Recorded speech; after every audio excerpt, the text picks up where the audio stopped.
इसलिए आए हैं कि भारतीय जनता पार्टी की राजस्थान में सरकार को बने हुए 1 साल हो गया और ये 1 साल के शासन में पूरे प्रदेश की क्या हालात रहे।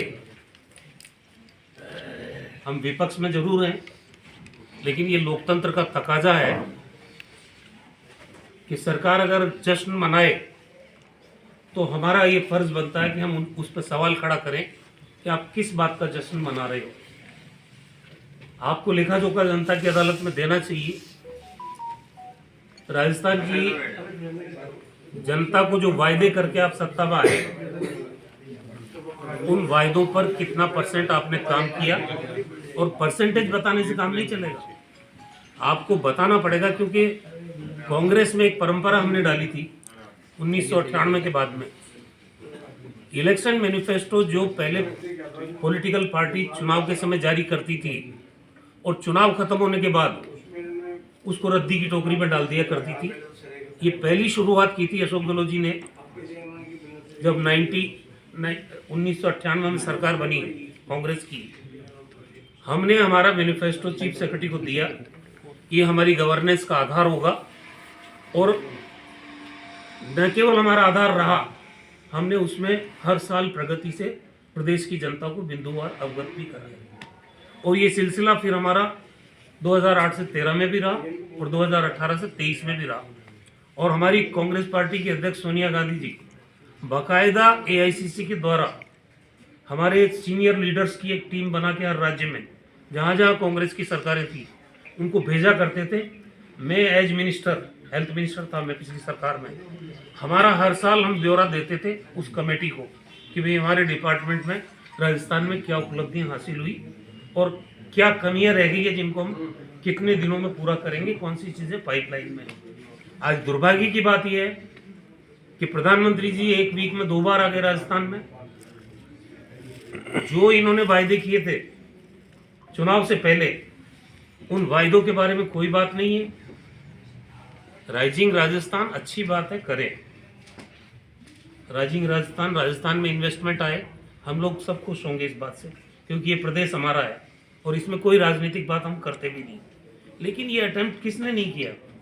जब गहलोत साहब सरकार में थे पहली बार, तब उन्होंने किया। वसुंधरा जी आई, उन्होंने किया।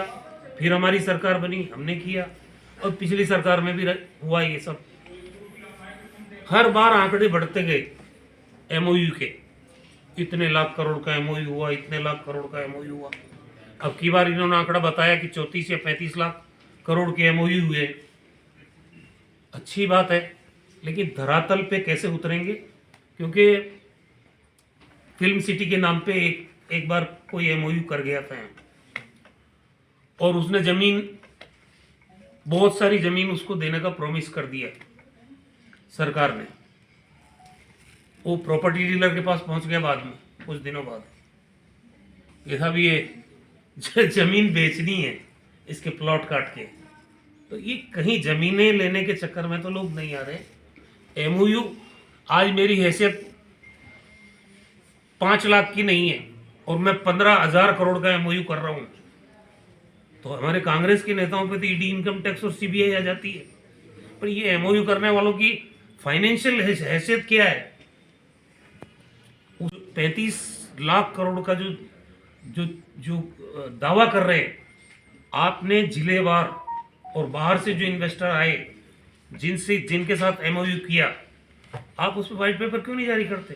पता चल जाएगा कि आपके व्हाइट पेपर MOU जो हुए हैं उसमें से कितने जेन्युइन इन्वेस्टर्स हैं और कितने फेक हैं।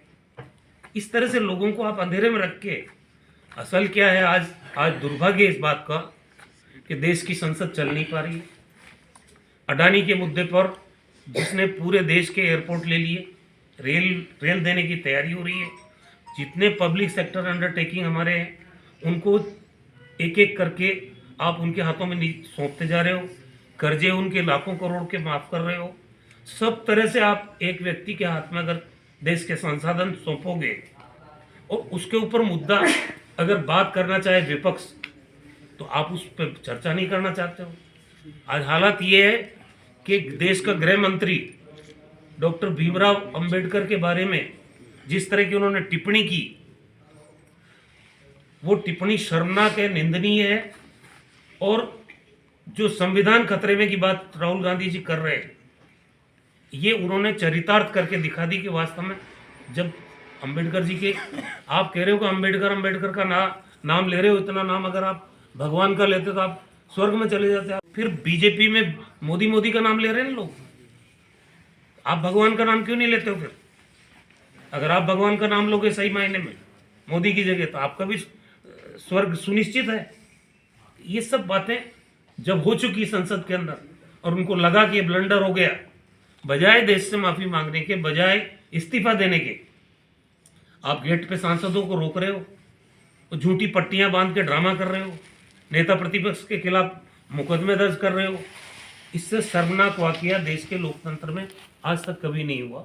और मैं ये कहता हूं कि जो अपमान इन्होंने डॉक्टर अंबेडकर का floor of the house Rajya Sabha में किया है गृह मंत्री ने देश के, कांग्रेस इसको जन आंदोलन बनाएगी और इस अपमान को हम बर्दाश्त भी नहीं करेंगे किसी सूरत, क्योंकि संविधान बनाने वाले बाबा साहब अंबेडकर है, ये नहीं भूलना चाहिए। और संविधान पे ही बहस हो रही है संसद के अंदर, और आप कह रहे हैं अंबेडकर कर रहे हो। इससे ज़्यादा दुर्भाग्यजनक बात नहीं है। अब आप बताइए, एक साल के अंदर इस सरकार का लेखा जोखा क्या है? कानून और व्यवस्था पे बात कर लो तो जितनी लचर कानून और व्यवस्था आज है, मैं अभी आंकड़े भी दूंगा आपको, आए दिन हत्या, डकैती, लूट, रेप, माइनर बच्चियों के साथ रेप की घटनाएं आम बात हो गई है ये तो। दूसरी बात, आज किसान की बात करो,